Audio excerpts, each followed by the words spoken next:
Wow. Yeah. So how does this work if you have an air-conditioned kitchen?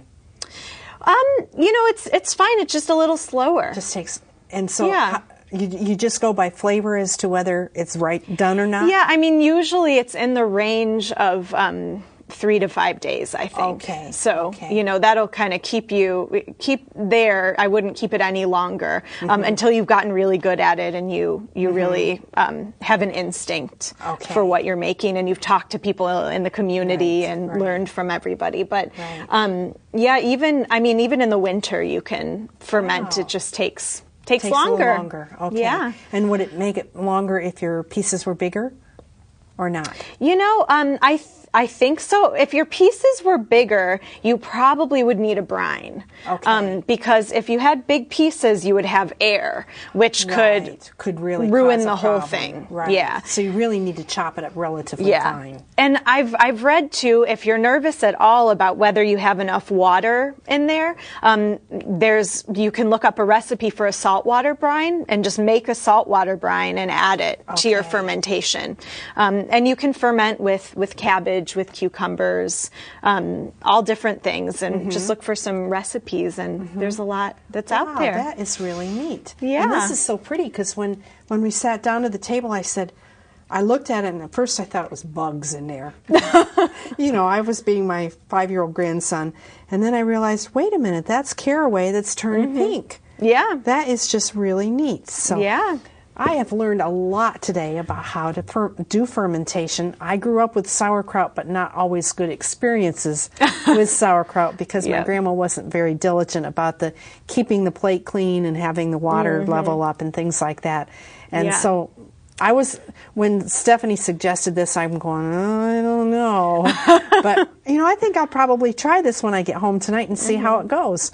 And only making a quart of it. If it's You something, can even make a pint. Yeah, that it won't be completely lost if it doesn't work out right. Yeah, throw in the compost. I think the fermentations just make things move That's faster. right. And the caraway seeds the birds will like too. So, Yeah. But whenever we're doing any kind of food preservation, we need to remember to keep things clean. We need to remember to follow directions, even though you think you might remember. I remember several years ago, I had a graduate student call me the end of September, and she said, I'd made up probably 60 quarts of tomato juice, but now the lids are all popping on me. And I'm always careful at asking, okay, tell me what you did, rather than making assumptions, because I don't know what they did. Well, it turns out she forgot to process any of it.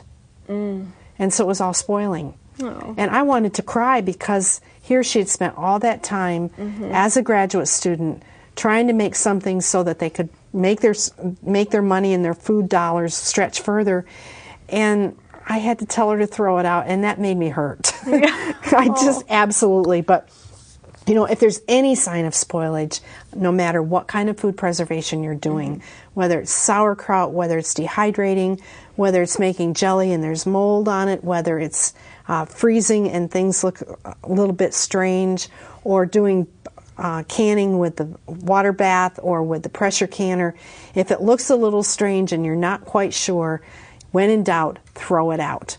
And don't throw it out into the garbage, because again, we can end up contaminating other animals.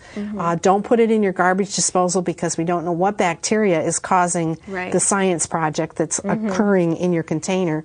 And then, so put it in the toilet.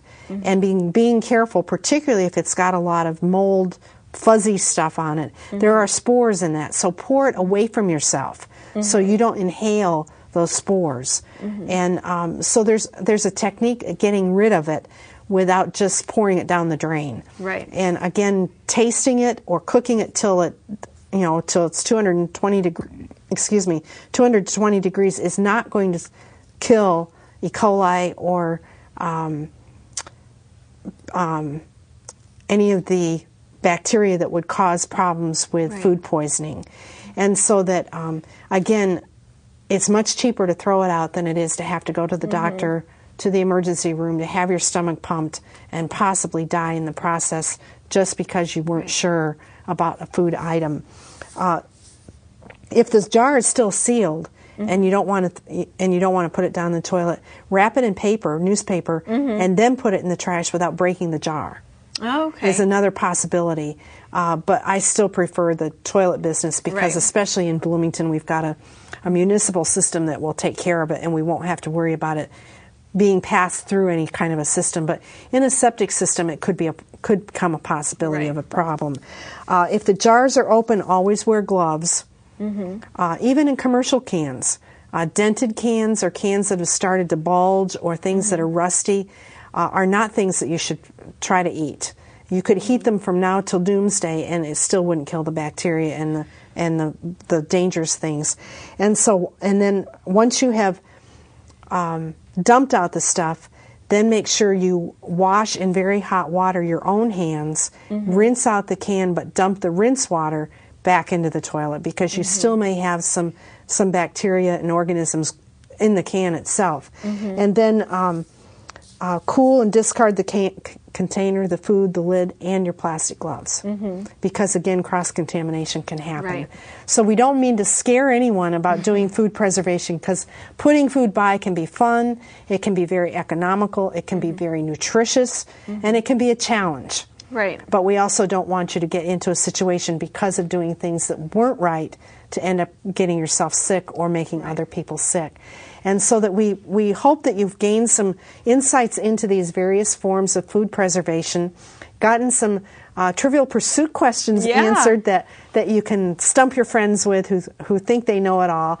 And we really appreciate your attention to this. These will be on DVDs that will be available at the Extension office. Of course, you can always call into CATS at the Monroe County Library and ask for it to be played over the air, and it will be available at Mother Hubbard's cupboard as well.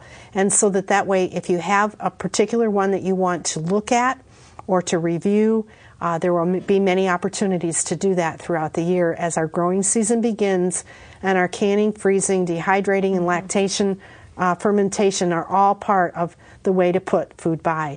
Thank you very much for your attention. Bye now.